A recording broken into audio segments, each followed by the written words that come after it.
4ನೇ ದಿನದ ಪಾದಯಾತ್ರೆ ಈಗ ಮಂಡ್ಯದಿಂದ ಸಾಗ್ತಾ ಇರ್ತಕ್ಕಂಥದ್ದು. ನಮ್ಮ ಜೊತೆಗೆ ಮಾಜಿ ಉಪಮುಖ್ಯಮಂತ್ರಿಗಳಂತ ಅಶ್ವಥ್ ನಾರಾಯಣ ಅವರಿದ್ದಾರೆ, ಅವ್ರನ್ನ ಮಾತಾಡ್ತಾ ಹೋಗೋಣ. 4ನೇ ದಿನ ಪಾದಯಾತ್ರೆಯಲ್ಲಿ ಕೂಡ ನಿರಂತರವಾಗಿ ಮಳೆ ನಡುವೆ ಕೂಡ ಹೆಜ್ಜೆ ಆಗ್ತಾ ಇದ್ದಾರೆ.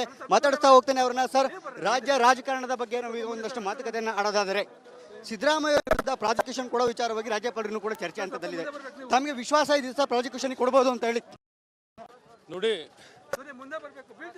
ರಾಜ್ಯದ ನೋಡಿದಾಗ ಇಷ್ಟು ಕೆಳಮಟ್ಟದ್ದು ನಿಜಕ್ಕೂ ನಮ್ಮೆಲ್ಲರ ಅಂತ.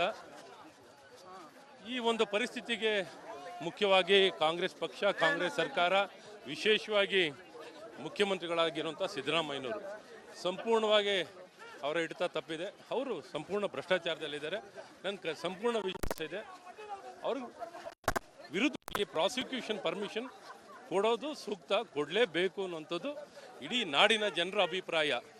ಇಷ್ಟು ಅಧಿಕಾರ ದುರ್ಬಳಕೆಯನ್ನು ಮಾಡಿಕೊಂಡು ತಮ್ಮ ಸ್ವಾರ್ಥಕ್ಕಾಗಿ ಅನುಕೂಲ ಮಾಡಿಕೊಂಡಿದ್ದಾರೆ. ಆಗ ಜನ ಏನು ಅನ್ಕೋತಾರೆ, ಕಾನೂನು ನಿಜ ಇಲ್ವೋ ಅನ್ನುವಂಥ ಅನುಮಾನ ಜನರಲ್ಲಿ ಸಾಮಾನ್ಯ ಬರುತ್ತೆ. ಹಾಗಾಗಿ ಆ ವಿಶ್ವಾಸವನ್ನು ಹೆಚ್ಚಿಸಬೇಕು ಅಂದರೆ ಖಂಡಿತ ಪ್ರಾಸಿಕ್ಯೂಷನ್ ಆಗಬೇಕು. ಇದು ಜನ ಎದುರು ನೋಡ್ತಾ ಇದ್ದಾರೆ.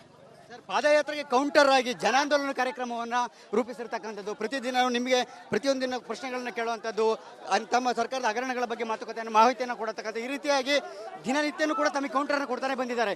ಈ ಮಧ್ಯೆ ನಿಮ್ಮ ಪಾದಯಾತ್ರೆಗೆ ಏನು ಡಿಸ್ಟರ್ಬ್ ಆಗ್ತಾ ಇದೆ ಅಂತ ಅನ್ನುತ್ತಾ ಇದೆ ಸರ್? ಖಂಡಿತ ಇಲ್ಲ.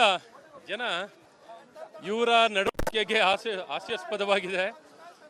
ಈಗೇನು ಭಾರತೀಯ ಜನತಾ ಪಾರ್ಟಿ NDA ಈ ಒಂದು JDS ಪಕ್ಷ ಪಾದಯಾತ್ರೆಯನ್ನು ಪ್ರಾರಂಭ ಮಾಡಿದ ನಂತರ ಇವ್ರಿಗಿದ್ದಕ್ಕಿದ್ದ ಹಾಗೆ ಜನಾಂದೋಲನ ಕಾರ್ಯಕ್ರಮ ನೆನಪಾಗಿದೆ.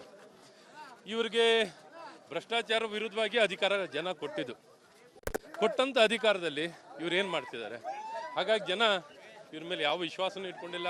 ವರ್ಗಾವಣೆ ದಂಧೆ, ಗುತ್ತಿಗೆದಾರರಿಗೆ ಪೇಮೆಂಟ್ನಲ್ಲಿ ದಂಧೆ, ಕಂಡಲ್ಲೆಲ್ಲ ಲೂಟಿ ಹೊಡಿತಾ ಇದ್ದಾರೆ.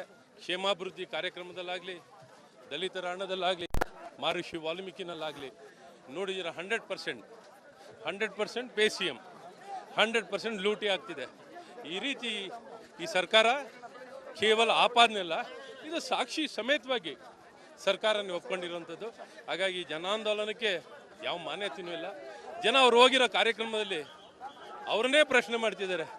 ಗ್ಯಾರಂಟಿ ಹಣ ಗೃಹಲಕ್ಷ್ಮಿನಲ್ಲಿ 2,000 ಕೊಡ್ತಿದ್ವಿ ಅಂದರೆ ಇಲ್ಲ ಅಂತ ಜನನೇ ಹೇಳಕ್ಕೆ ಸ್ಟಾರ್ಟ್ ಮಾಡಿದ್ದಾರೆ. ಹಾಗಾಗಿ ಅವ್ರ ಹತ್ರ ಉತ್ತರನೇ ಇಲ್ಲ. ಮುಖ್ಯಮಂತ್ರಿ ಸಿದ್ದರಾಮಯ್ಯ ಎರಡನೇ ದೂರು ದಾಖಲಾಗಿರ್ತದ್ದು ರಾಜ್ಯಪಾಲರ ಬಳಿ. ಈಗ ಮೊದಲನೇದು ಈಗ ಅಭಿಪ್ರಾಯ ಕೊಟ್ಟಿದ್ದಂಥ ದೂರ ಆಯಿತು. ಎರಡನೇದು ಈಗ ಬೆಂಗಳೂರಿನ ಮೈಸೂರಿನ ಉತ್ತನಹಳ್ಳಿ ಸಂಬಂಧಪಟ್ಟಂತೆ ಡಿನೋಟಿಫೈ ಮಾಡಿರೋ ವಿಚಾರವಾಗಿ ಮತ್ತೊಂದು ದೂರು ದಾಖಲಾಗಿರ್ತಕ್ಕಂಥದ್ದು.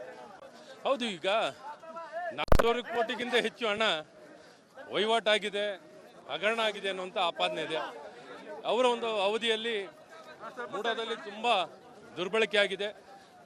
ಅನವಶ್ಯಕವಾಗಿ ತುಂಬ ಜನ ಅನುಕೂಲತೆ ಪಡ್ಕೊಂಡಿರೋದಿದೆ ಕಾನೂನು ವಿರುದ್ಧವಾಗಿ. ಹಾಗಾಗಿ ಇವೆಲ್ಲ ಬೆಳಕಿಗೆ ಬಂದಿರಬೇಕು. ಒಟ್ಟಾರೆ ಸಾರ್ವಜನಿಕ ಜೀವನದಲ್ಲಿ ಎಲ್ಲ ಭ್ರಷ್ಟಾಚಾರವನ್ನು ಬಯಲಿಗೆಳಿಬೇಕು. ಯಾರೇ ಇರಲಿ, ಭ್ರಷ್ಟಾಚಾರಕ್ಕೆ ಯಾವುದೇ ಅವಕಾಶ ಇರ್ಬೋದು, ಯಾವುದೂ ಸಹಿಸ್ಕೋಬಾರ್ದು.